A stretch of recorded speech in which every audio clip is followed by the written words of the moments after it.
Act 4, Scene 1, a house in Rome. Antony, Octavius, and Lepidus seated at a table. These mavens shall die. Their names are pricked. Your brother too must die. Consent you, Lepidus. I do consent. Prick him down, Antony. Upon condition, Publius shall not live, who is your sister's son, Mark Antony. Shall not live. Look, with a spot, I damn him. But Lepidus, go you to Caesar's house. Fetch the will hither, and we shall determine how to cut off some charge and legacies. What? Shall I find you here? Or here, or at the Capitol. Yep. Exit Lepidus. This is a slight, unmeritable man, meet to be sent on errands.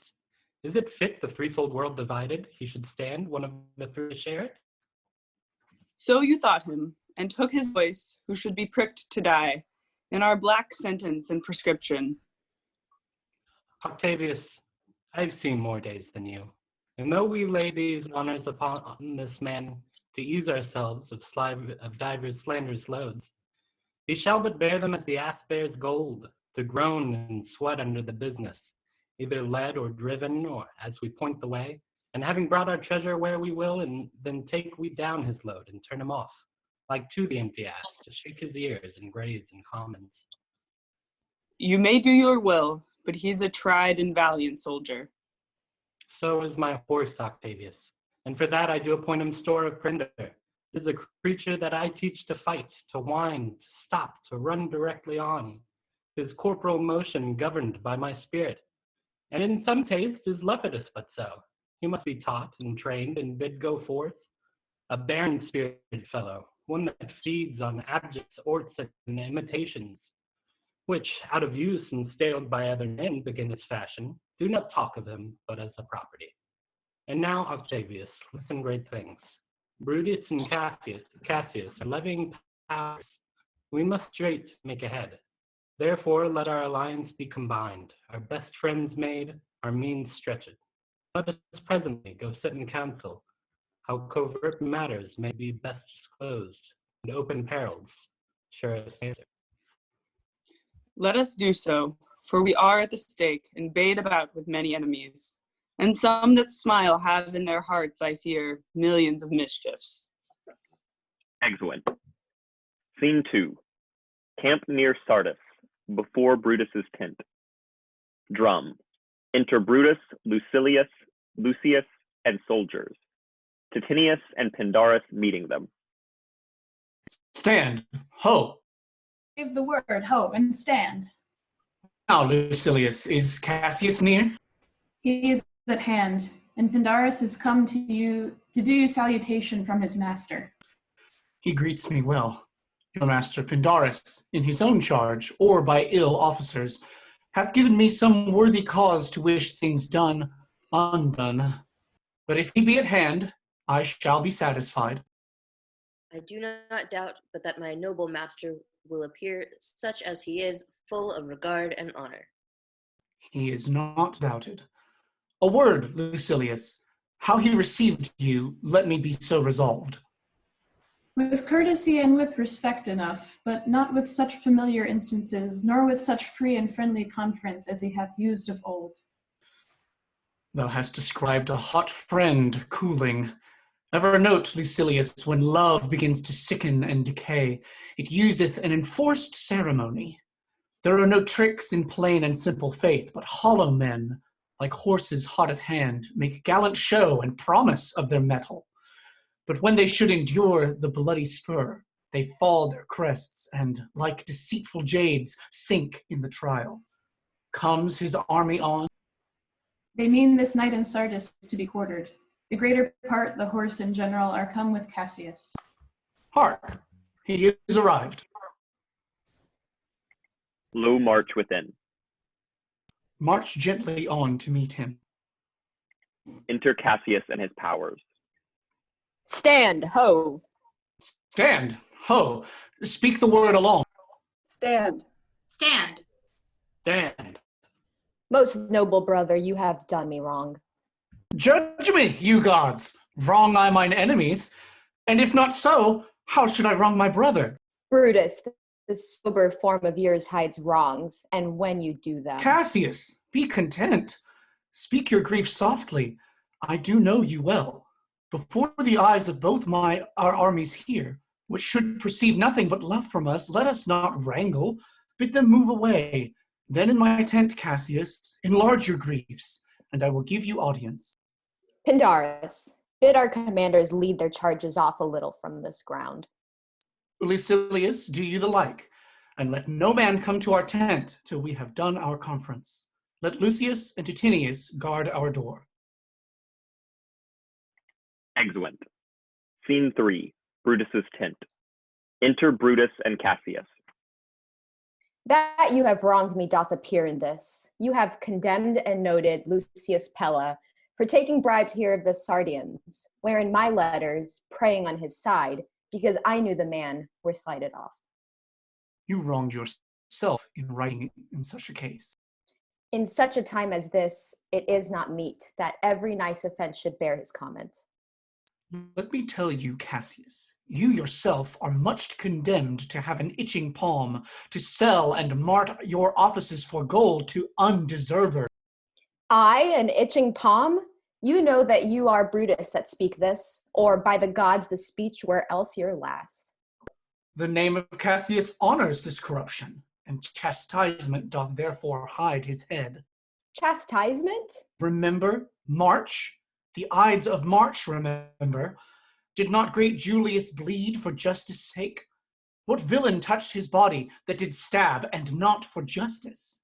What shall one of us that struck the foremost man of all this world but for supporting robbers? Shall we now contaminate our fingers with base bribes, and sell the mighty space of our large honors for so much trash as may be grasped thus? I had rather be a dog and bay the moon than such a Roman.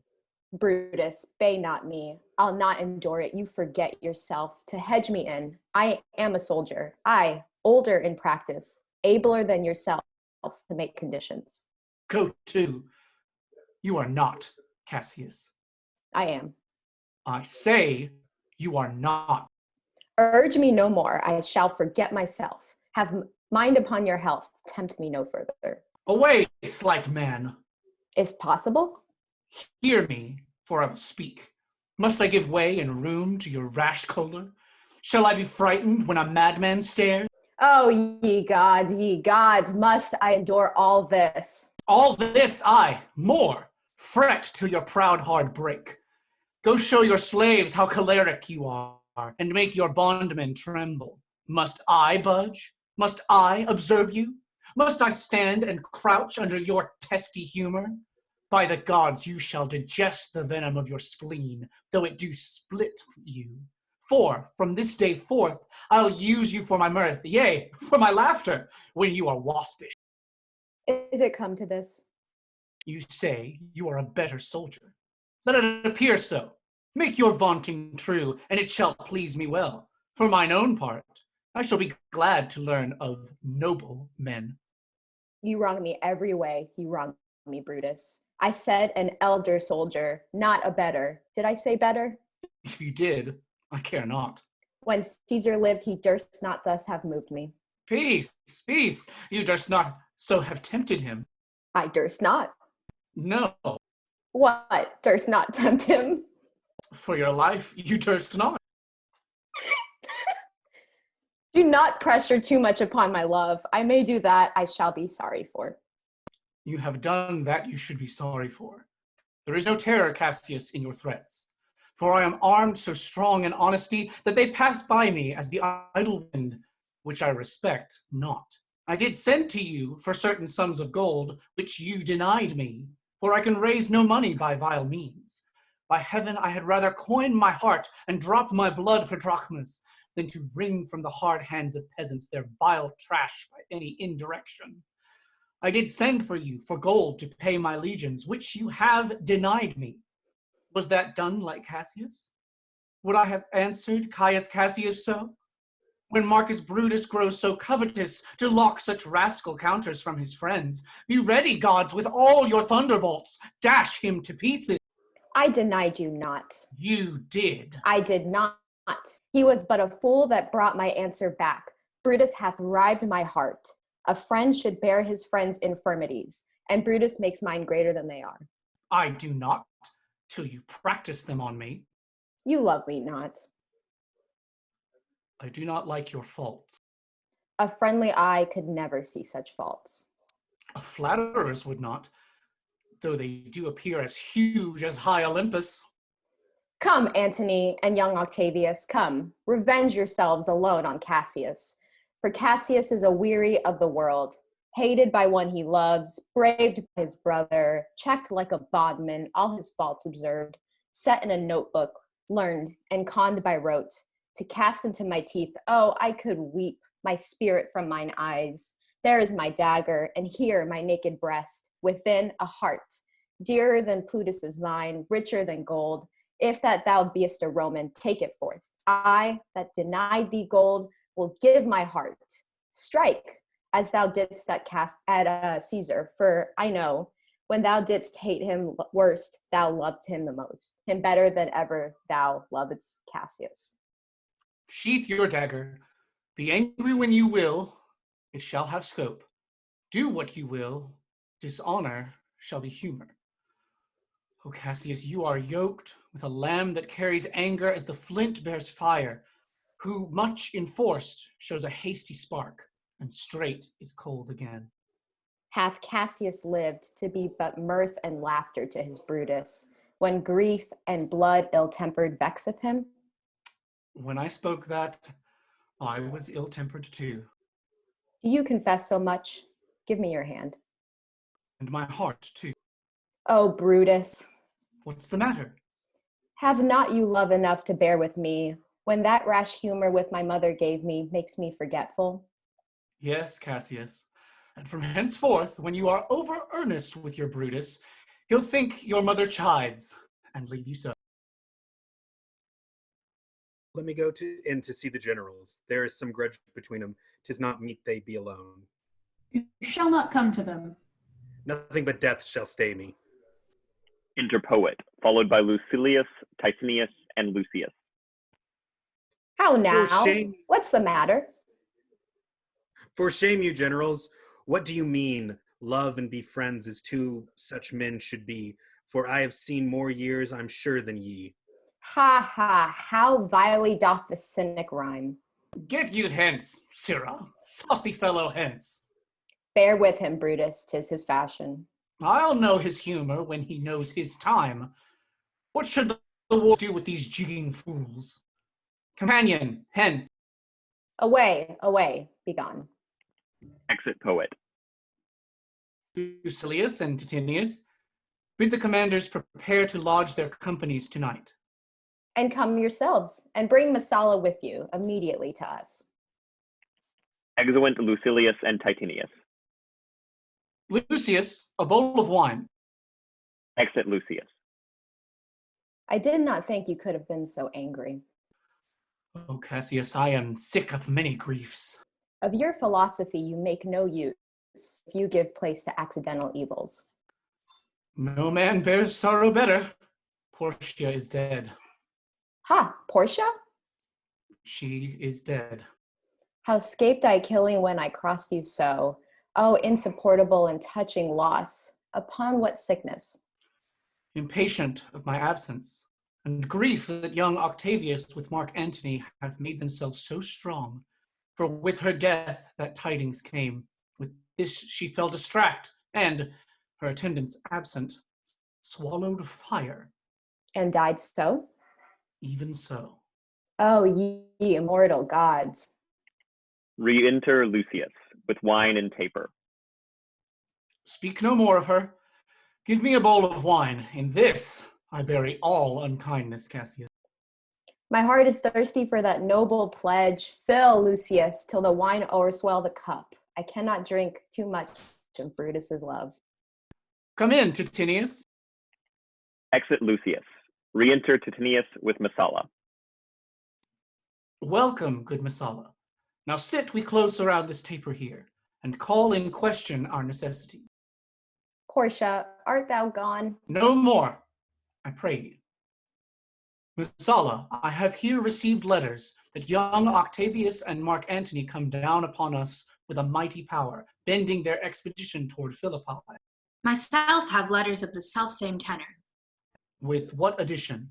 that by prescription and bills of outlawry, Octavius, Antony, Lepidus have put to death 100 senators. Therein our letters do not well agree. Mine speak of 70 senators that died by their prescriptions, Cicero being one. Cicero one? Cicero is dead, and by that order of prescription, have you your letters from your wife, my lord? No, Miss. Nor nothing in your letters writ of her? Nothing, Messala. That, methinks, is strange. Why ask you? Hear you aught of her in your words? No, my lord. Now, as you are a Roman, tell me true. Then like a Roman, bear the truth I tell. For certain she is dead, and by strange manner. Why, farewell, Portia. We must die, Messala. With meditating that she must die once, I have the patience to endure it now. Even so, great men, great losses should endure. I have as much of this in art as you, but yet my nature could not bear it so. Well, to our work alive. What do you think of marching to Philippi presently? I do not think it could. Your reason? This it is. 'Tis better the enemy seek us, so shall he waste his means, weary his soldiers, doing himself offense, whilst we, lying still, are full of rest, defense, and nimbleness. Good reasons must, of course, give place to better. The people twixt Philippi and this ground do stand but in a forced affection, for they have grudged us contribution. The enemy, marching along by them shall make a fuller number up. Come on refreshed, new added and encouraged, from which advantage shall we cut him off, if at Philippi we do face him there, these people at our back? Hear me, good brother. Under your pardon, you must note beside that we have tried the utmost of our friends, our legions are brimful, our cause is ripe. The enemy increaseth every day. We at the height are ready to decline. There is a tide in the affairs of men, which, taken at the flood, leads on to fortune.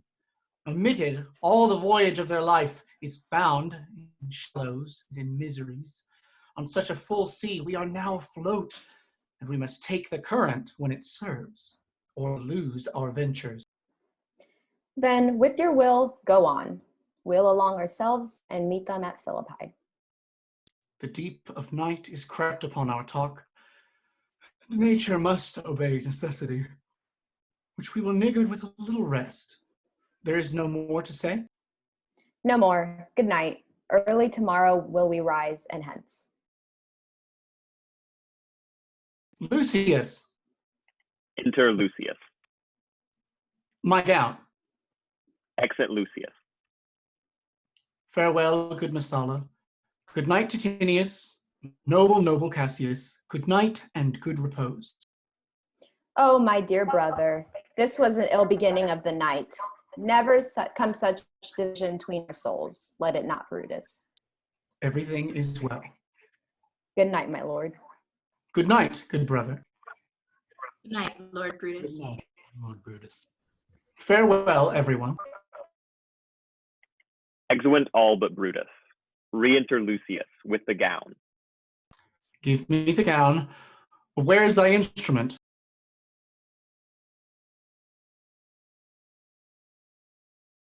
Here, in the tent. What, thou speakest drowsily? Poor knave, I blame thee not. Thou art o'erwatched. Call Claudius and some other of my men.